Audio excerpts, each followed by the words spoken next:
satu yang dapat diperdengarkan khalayak banyak. Banyaknya genre seolah-olah mencirikan, mengekspresikan seorang tersebut. Kita nggak usah risau dengan begitu banyaknya genre. Yang penting lu suka, lu cinta, lu gelutin. So, nikmatin aja sob.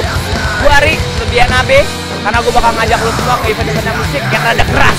Yoi, all about metal, metalcore, thrash metal, death metal, black metal. So, don't go anywhere and stay tuned in here, Doc Indie.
Sosial, Black Healing, thrash metal.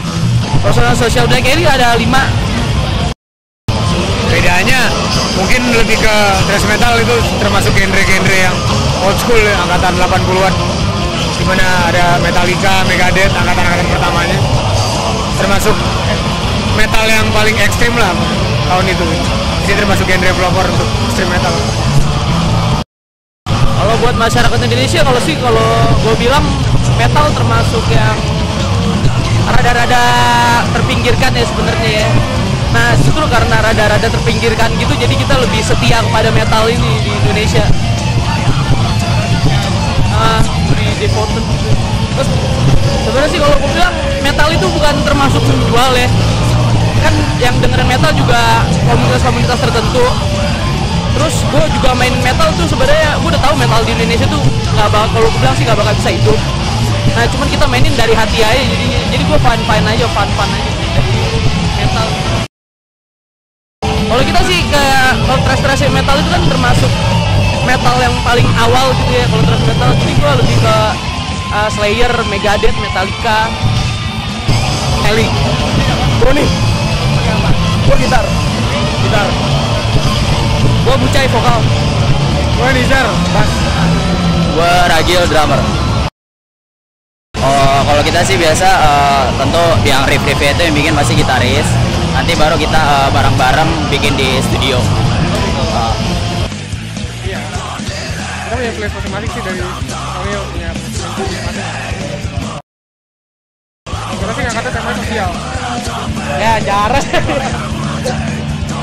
Soalnya kalau gue bilang diciptain, kalau nyiptain cinta sih oke aja, cuman lo bayangin aja kalau metal yang penuh distorsi gitu tentang cinta, kalau gue bilang sih mungkin juga ada sebenarnya. Buat kita kayaknya enggak, belum. Harapan kita buat di scene metal yang kecil ini, ya kalau misalnya orang suka musik kita, tahu musik kita aja, kita udah senang gitu. Apalagi dengan lagu-lagu yang kita ciptakan itu bisa menjual gitu, bisa jadi duit gitu.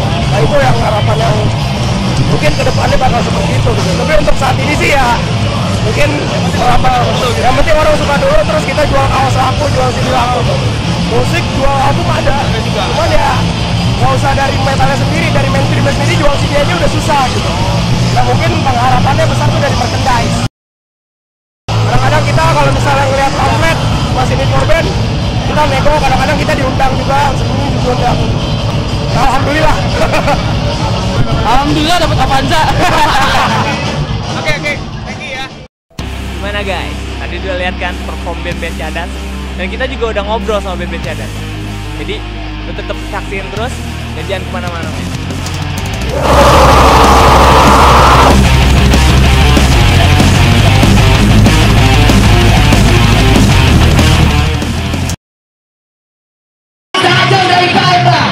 Kita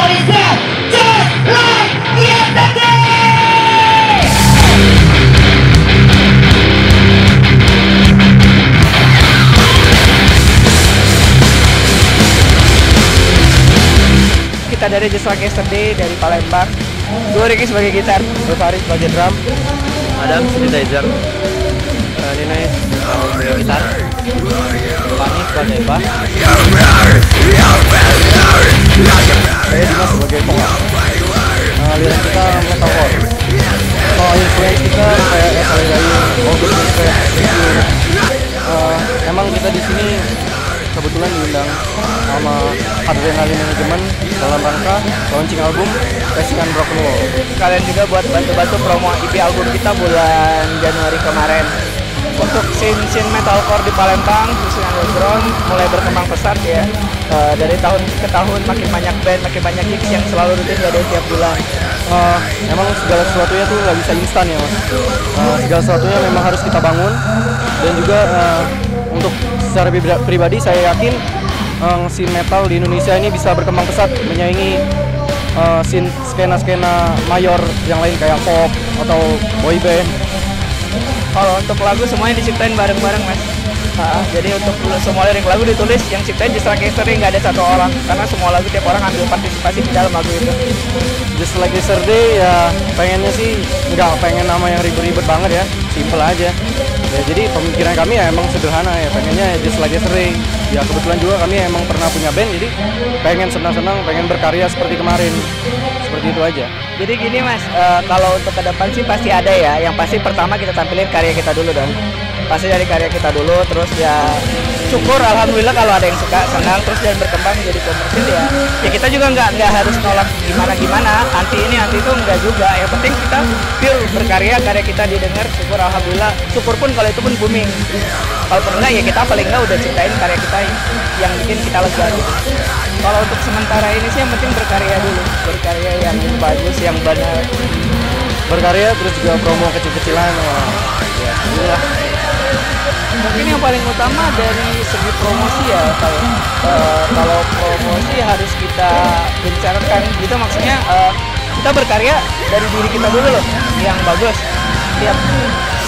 Ketika suatu karya dari band itu udah optimal, maksimal dan bagus dan didukung dengan promosi yang baik, otomatis pasti akan bisa sampai ke semua kalangan gitu, nggak cuma terbatas di sini. Itu aja sih.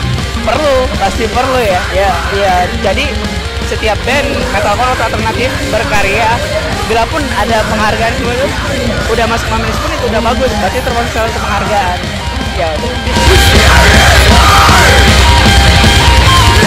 Ya, kita dari band Vision Eyes. Oke, nama gue Herza, gue vokalis dari Vision Eyes. Dan ini Randy, saya gitaris. Gue Darwin, gue drummernya. Reza gitar, gua Ardi sebagai megang bass. beraliran metal, tapi kita sebenarnya sih dari hardcore ya, tapi kita campur metal. Tapi mungkin kebanyakan anak-anak sekarang sih bilangnya metalcore. Kalau hardcore itu emang cenderung mereka lebih agresif gitu kan, lebih agresif dan lebih emang yang kalau hardcore. Ya, hardcore itu lebih ada sedikit ketukan punknya, ada campuran lah, terus ada backingnya nggak begitu kayak seperti metal.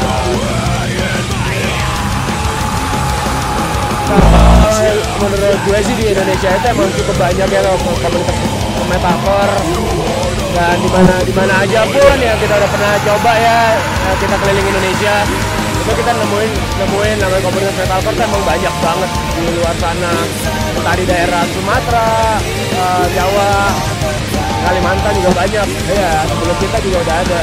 Kalau pengaruh basicnya itu kita emang dari band hardcore juga ya, kayak Hatred, Vision of Disorder, Crisis, terus kemudian dari metalnya juga kita terpengaruh oleh apa ya, Soulfly, Gojira. Mungkin yang lebih modern sekarang sih kayak Killswitch Engage, Esalai Dayung. Sebenarnya sih kita cuek aja ya, kita selalu berpatokan kepada promosi kita harus kencang gitu untuk memperkenalkan ini loh, ada aliran seperti ini, dan kita cek aja sih jalan terus gitu. Kita nggak pernah peduli namanya untuk ikutin pasar seperti ini, kemauan pasar seperti ini apalah gitu, kita nggak mau, kita tetap stick di sini, kita jalur kita di sini, oh ya udah gitu. Cuma kita kencengin di masalah promosi lah ya ke orang-orang. Promosi yang saat ini kita lakukan sih sekarang sih kayak sebar-sebar CD gratis, setiap kita main kita sebar-sebar CD gratis, terus kita datang ke daerah, kita sebar-sebar stiker, poster atau flyer gitulah. Terus kita kerja sama beberapa media kayak majalah lokal, majalah kabupaten juga banyak lah kita kerja sama.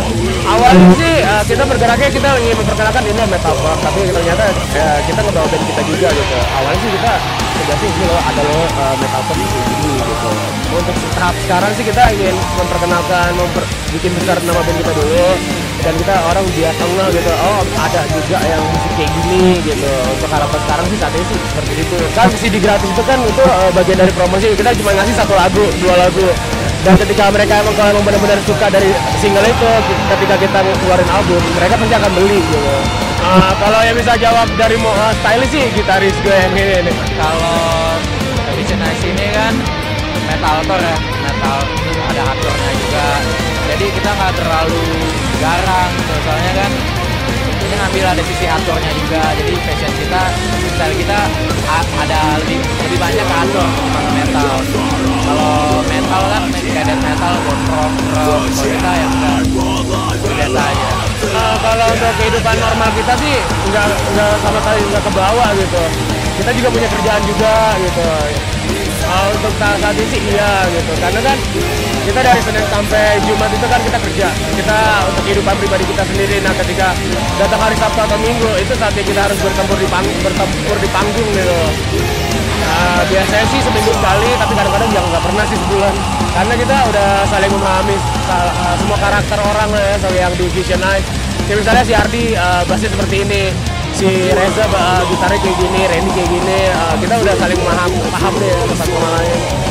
Sama sebenarnya yang paling dominan semuanya sih, tapi semua itu berawal dari gue dulu. Gitu, gue mau musiknya jalannya tuh seperti ini, dan diterjemahin pikiran gue diterjemahin oleh gitaris gue, yang akhirnya musiknya seperti ini, dan akhirnya diterjemahin dan semuanya juga bisa ikut semua gitu. Kenapa? Karena kita membuat ini karena emang kita sih awalnya kita nggak bisa pasaran karena itu juga pasarnya ya kurang menjanjikan, tapi sebenarnya dari jabatan itu kan bisa pasaran di luar sana. Alhamdulillah sih banyak. Iya, sempat keluar ke Asia sih, untuk lebaran Asia. Respon di sana cukup alhamdulillah bagus ada. Kalau yang ini saya ambil kesimpulan itu pengaruhnya cukup luar biasa di luar negeri gitu. Karena kita sekarang kan bisa promosi lewat Facebook, bisa promosi lewat Twitter atau gimana, jadi orang-orang luar negeri, oh ternyata Indonesia ada kayak begini gitu. Mereka cukup kaget sih awal-awalnya orang-orang luar tuh, khususnya Amerika ya. Ada ya band metalcore kayak gini gitu di Indonesia gitu. Mereka nggak nyangka dan mereka respectnya sih lebih tinggi, dan emang nggak bisa disalahin juga sih, orang luar tuh lebih menghargai seni.